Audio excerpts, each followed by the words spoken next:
الحمد لله نحمده ونستعينه ونستهديه ونستغفره ونعوذ بالله من شرور أنفسنا ومن سيئات أعمالنا. من يهده الله فهو المهتد ومن يضلل فلن تجد له وليا مرشدا.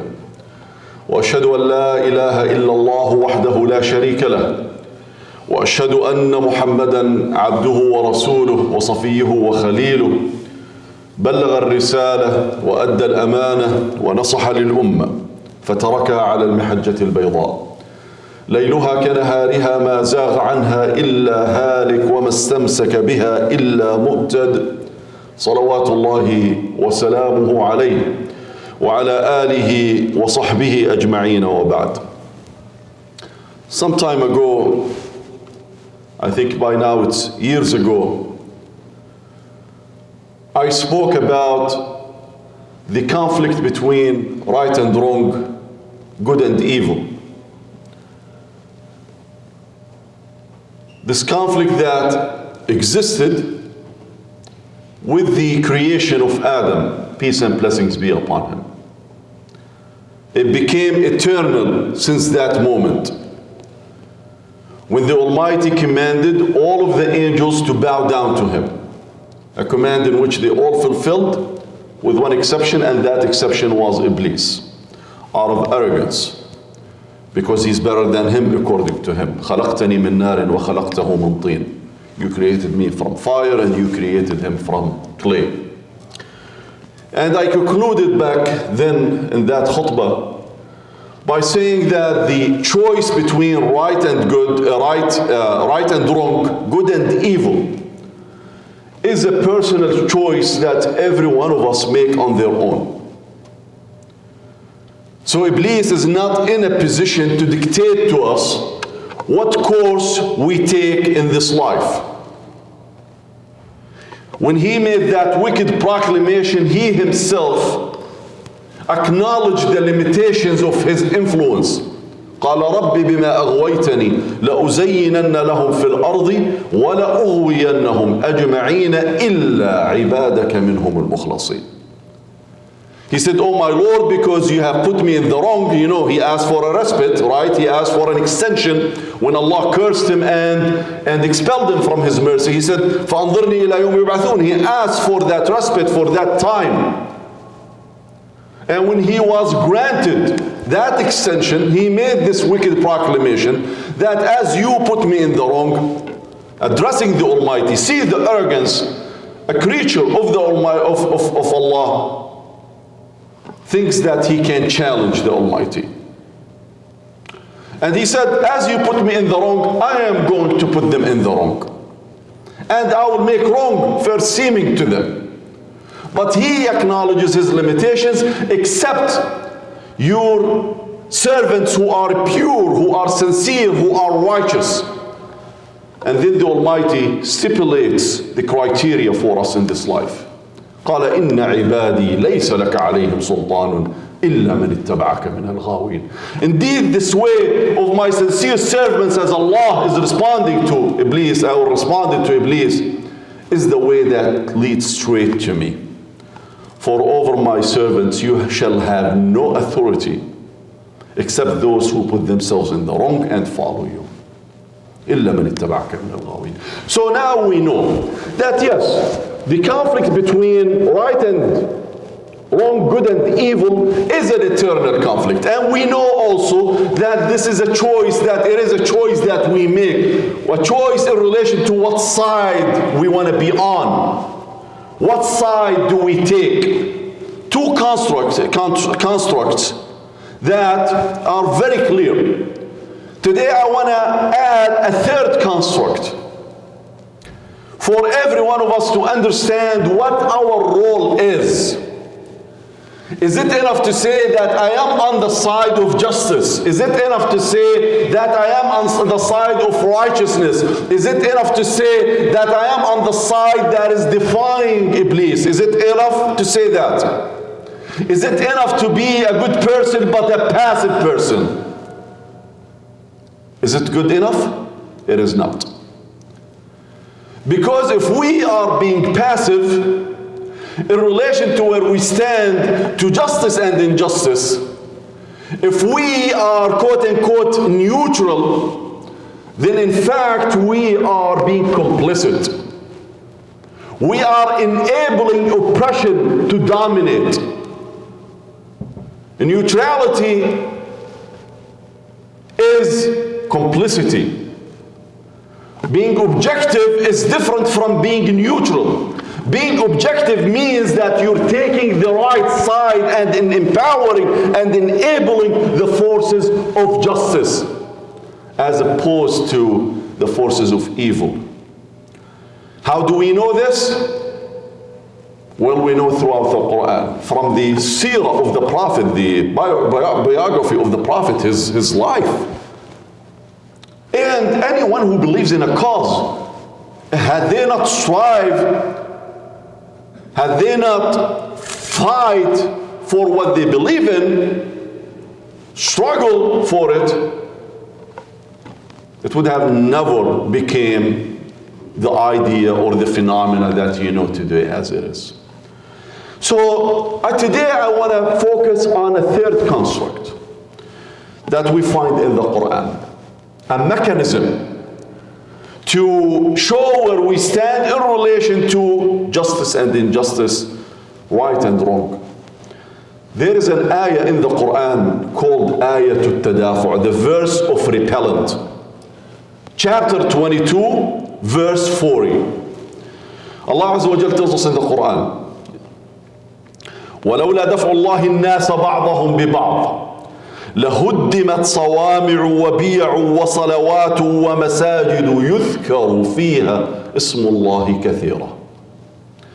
Allah Azza wa Jal says, had Allah not repelled the aggression of some people by means of others, destruction would have surely claimed monasteries, churches, synagogues, and mosques in which Allah's name is often mentioned. So what this ayah is telling us, my dear brothers and sisters, is that there should be always a mechanism, there always should be a vanguard, there always should be a force to stand up, to rise up when mischief and evils surface. As our scholars say, that if mischief to surface, and if the advocates of mischief and of evil are allowed to spread their mischief, then eventually it will become what? A dominant force, the dominant norm. And the only way to stop this from happening is what? To push back against it. To push back against it. Not to give it the space, not to allow it the space to grow and to nurture and to gain more strength. وَلَوْلَا دَفْعُ اللَّهِ النَّاسَ بَعْضَهُمْ بِبَعْضٍ, that had Allah not checked the aggression of some people by means of others, then destruction will take place.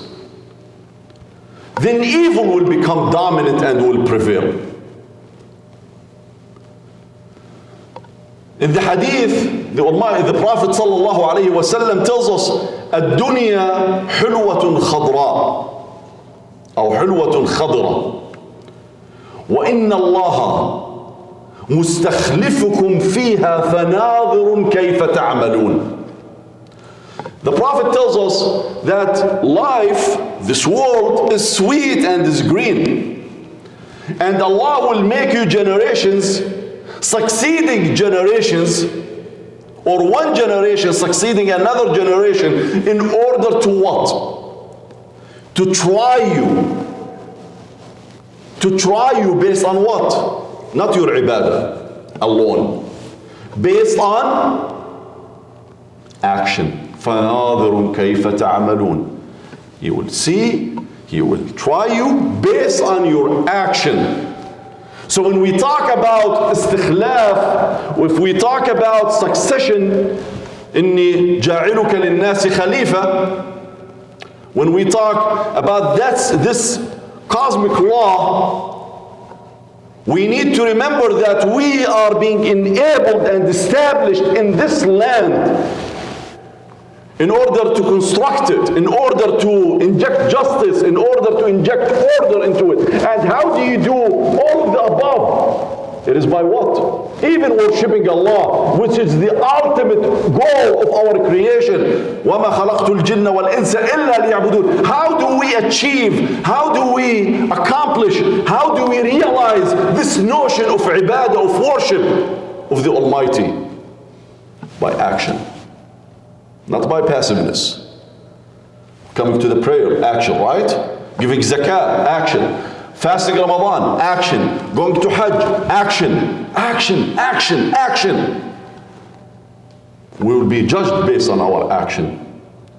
So this repellent law, sunnatul tadafu', again verse 22, or chapter 22, verse 40, I want every one of us, my dear brothers and sisters, to take a look at it. Go and read it. Read the commentary of our scholars on it. Read the hadith that explain and elaborate on its meaning. Everything that we do in our lives in relation to any affair in our lives, being personal, being communal, being familial, whatever we do in this life, my dear brothers and sisters, it is part of sunnatul tadafu', the repellent policy or the repellent law. Why? When we wake up early in the morning, we going to work. When we wake up our children early in the morning to go to school, when we work hard, when we do anything, when we come to the masajid, when we strive in order to achieve a goal or to realize an objective, a goal, an aspiration in our lives, that's what repellent is. That's sunnatul tadafu', going always constantly against the odds. Because the life is full of challenges. How do you overcome them? By what? Action. أقول قولي هذا واستغفر الله العظيم لي ولكم فاستغفروه.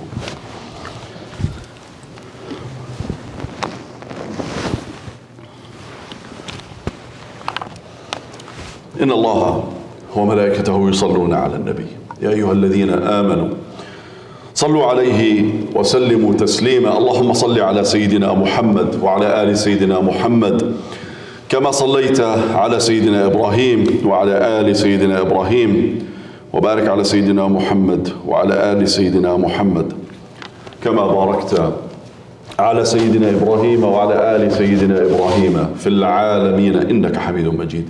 My dear brothers and sisters, just yesterday we marked the first anniversary of this pandemic of the coronavirus, COVID-19. Now, if you go back just a year ago, things were much different than today. Somehow now we're being adapted. Somehow we're being normalized into the new norm. A year ago, wearing a mask wasn't the norm. People couldn't grapple with it. It was difficult for us. Now, looking back, many of us, I think the overwhelming majority of us, would think that life maybe didn't even exist. Normalcy didn't even exist prior to March 2020. Things that we used to take for granted are denied, are no longer available for us.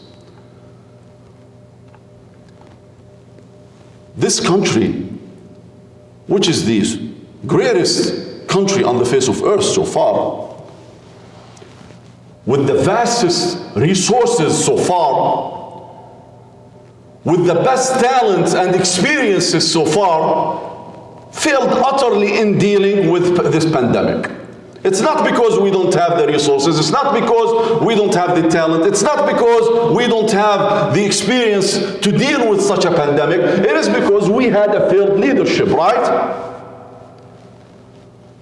A leadership that was in denial for political calculations, personal political calculations. That's why we failed utterly. That's why the US constitutes only 4% in terms of the global, of the world population, and suffers 19% in terms of cases and fatalities due to the COVID-19. So when you don't push back, even if you have the resources, when you don't rise up, when you don't do your part, when you don't act to repel evil, being a pandemic, being an occupation, foreign occupation, and unjust occupation, being an oppression, being inequality, being whatever it is, it will dominate.